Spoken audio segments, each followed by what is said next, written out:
Welcome to our Quantum Deep Dive. Today, we're going to get into the story of a machine that, in a lot of ways was kind of the unsung hero of modern physics, the Stanford Linear Collider, or the SLC. It really is a fantastic story, all about ingenuity and just insane precision. And all the material for this deep dive comes from an absolutely incredible essay by Georg Oa Schneppet. We are so excited to walk you through it. So here's our game plan. We're going to start with a really fundamental problem that physicists were banging their heads against in the late 20th century. Then, we'll look at the totally radical solution that came out of Stanford and see how the discoveries and the tech from the SLC are still, believe it or not, shaping our world today. I mean, everything from our basic understanding of physics to the quantum computers of tomorrow. Okay, so to really get why the SLC was such a game changer, we have to start with the problem it was built to solve. And honestly, it all boils down to something that sounds simple, but is actually a huge deal: the trouble with turning. For a long time, the go-to design for a particle collider was a giant circle. You can picture it like a massive underground racetrack. You shoot particles in, get them going crazy fast, and let them zip around millions of times, which, ups the chances they'll smash into each other. But here's the catch. When your race cars are tiny little things like electrons, forcing them to constantly take a corner creates this huge energy-draining problem. And that problem has a name: synchrotron radiation. Basically, whenever you take a charged particle, like our electron, and you use magnets to bend its path, it gives off light, synchrotron radiation, and in the process, it loses energy. Now, for a really light particle moving at almost the speed of light, this isn't just a tiny leak, it's a catastrophic energy hemorrhage. It's like trying to win a Grand Prix in a car that dumps nearly all of its fuel every single time it hits a turn. And this formula right here, this just perfectly illustrates the core of the problem. That little part on the screen, that mass to the fourth power in the denominator, that's the killer. Since an electron's mass is so incredibly tiny, that term just becomes enormous. So the more energy you try to pump into the electrons, the more they just radiate away in the corners. It put a really hard ceiling on how powerful you could ever make a circular electron collider. So this meant they needed a whole new approach. And the brilliant team over at the Stanford Linear Accelerator Center, SLAC, they came up with a solution that was just as elegant as it was gutsy. If turning is the problem, well then, just don't turn. Go straight. And just like that, they built the world's very first linear collider. They started building it back in the 80s, and it all led up to 1989, when they had their first successful collisions between electrons and their antimatter twins, positrons. This machine ran for almost 10 years, and in that time, it didn't just run experiments. It completely rewrote the rulebook for how to do particle acceleration. The whole concept was beautifully simple, right? It was almost like a subatomic drag race.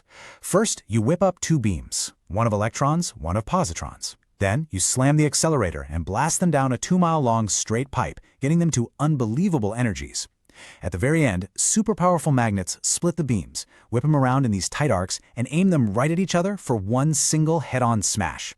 This totally dodged the synchrotron radiation issue, but it introduced a new, just mind-boggling challenge. How on earth do you get two beams, each thinner than a human hair, to hit each other dead-on after a 2-mile sprint?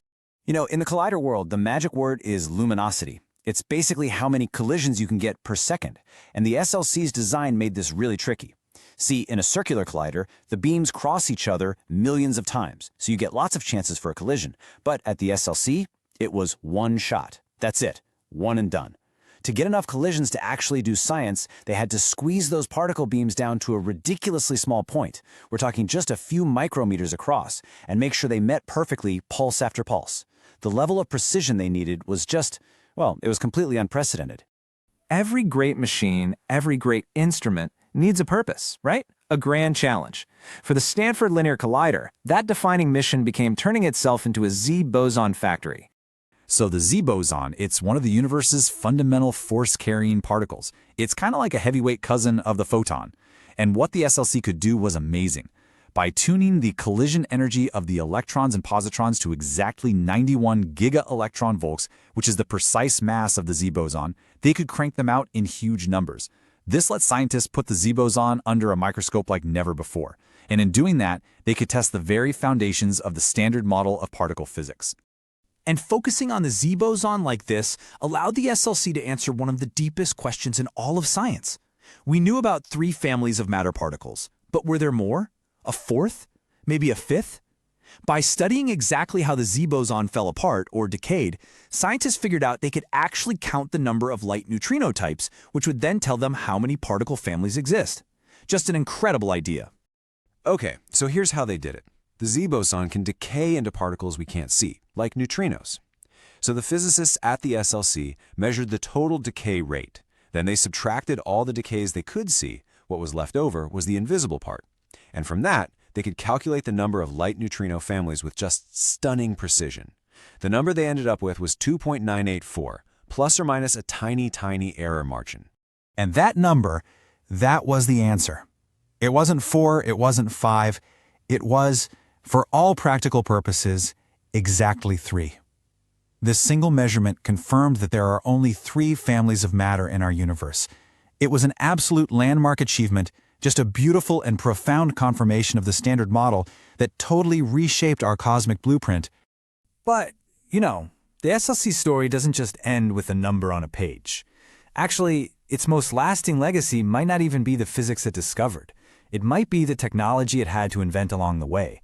Technology that now forms the very foundation of the entire field of quantum technology.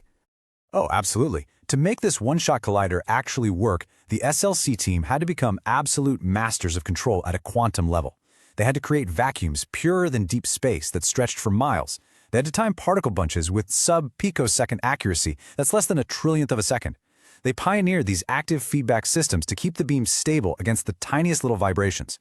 Every single one of these innovations, which were born purely out of necessity, is now standard practice in labs that are building quantum computers, super precise atomic clocks, and the next generation of quantum sensors. And that's really why the SLC was so much more than just one experiment. It was a pioneer. It was a proof of concept. It showed the world that linear colliders weren't just some crazy idea on a whiteboard, they were the clear future for pushing the frontiers of electron-positron physics. Exactly right. Every single challenge the SLC team tackled and beat, how to create and control polarized beams, how to focus beams down to the nanoscale, how to build detectors that work in a linear setup, all of that became a lesson for the whole field. And those lessons are now written directly into the DIA of the next-gen machines being proposed, like the International Linear Collider. The ILC's goal is to be a Higgs factory, to study the Higgs boson with the same incredible precision that the SLC brought to the Z boson. This quote it gets right to the heart of the SLC's real impact. It captures its legacy so perfectly. The SLC didn't necessarily discover a whole new continent of physics, but it mapped the shoreline with exquisite, unbelievable precision. By measuring the door frame of the Standard Model so accurately, it gave the next generation of explorers the clear blueprints they needed to build the ships that would sail into the unknown. It really makes you wonder, doesn't it?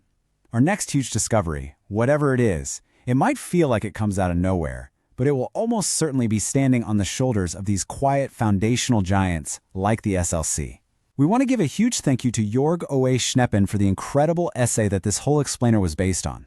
If you want more deep dives into the world of quantum tech and physics, you should definitely visit his website at schneppen.de. Thank you so much for joining us. Goodbye. Schneppat.de is a private project by Jörg O.A. Schneppat dedicated to promoting quantum technology. Its mission is to present knowledge in a way that is clear, precise, and transparent for those just starting out, as well as for experts who wish to deepen their expertise. He firmly believes that education and access to well-structured information are the keys to unlocking the full potential of this future technology. If his work helps you realize your own visions and actively and consciously shape quantum technology, then the goal of his project has been achieved.